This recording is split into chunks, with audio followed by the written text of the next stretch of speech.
સવારનો 5:30 વાગ્યાનો સમય. આપણે બહાર નીકળીએ ને તો ખબર પડે ઉપર આકાશમાં સમળીઓ ઈગલ્સ લાઇનસર એક જ દિશામાં ક્યાંક જતી હોય એવું દેખાય છે. એ એક જ દિશા એટલે કે તળાવની દિશા અથવા તો કોઈ એવી જગ્યાએ જ્યાં એમને રેગ્યુલર ખાવાનું મળતું હશે એ દિશામાં એ લોકો જતા હોય છે. અને એક બે નહીં પણ 25-30ની સંખ્યામાં હોય છે. સતત ચીસો બી અવારનવાર પાડતા હોય છે. એમ કદાચ મને એવું લાગે છે એટલા માટે પાડતા હશે કે આજુબાજુના ઝાડમાં બિલ્ડિંગોમાં જ્યાં એ પક્ષીઓ બીજા ઈગલ્સ હશે એમને બોલાવતા જતા હશે.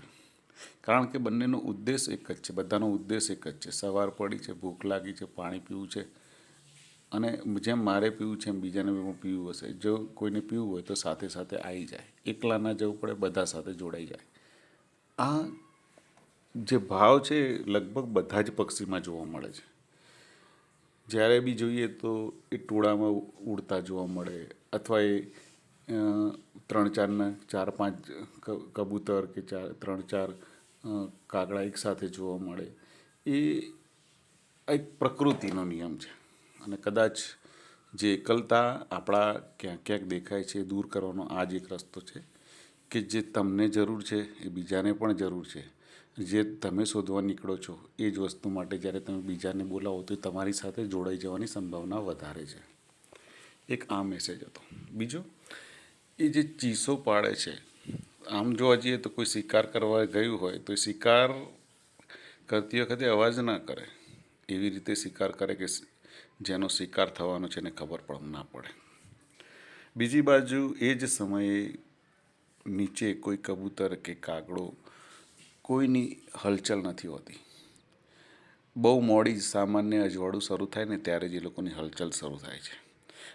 અને ક્યાંક કોઈ કાગડા કે કબૂતર ઉડે ને તો એની એ જ લેયરમાં, એટલે કે સમજો કે 6થી 8મા માળમાં રહેતા હોય તો 6થી 8માં સામે બીજા 6થી 8મા માળમાં જાય, કાં તો એક ઝાડથી બીજા ઝાડે જાય. પણ એનો લેયર ના બદલે, ના બહુ ઉપર જાય ના બહુ નીચે જાય. તો આ બી એક પ્રકૃતિ છે કે તમે જ્યારે ભૂતકાળમાં જે જગ્યાએ પહેલાં ગયેલા, જે જગ્યા તમને સેફ લાગે છે એ જ જગ્યાએ તમે ફરીથી જશો.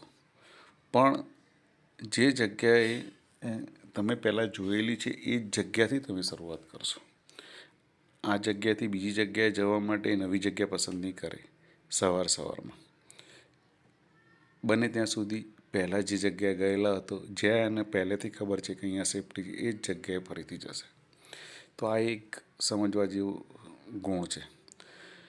કમ્પેરિઝનમાં જે મોટા પક્ષીઓનો અવાજ હોય છે એવો કબૂતર કે કાગડાનો મોટો અવાજ નથી હોતો. ખાસ કરીને કબૂતરનો તો હોતો જ નથી.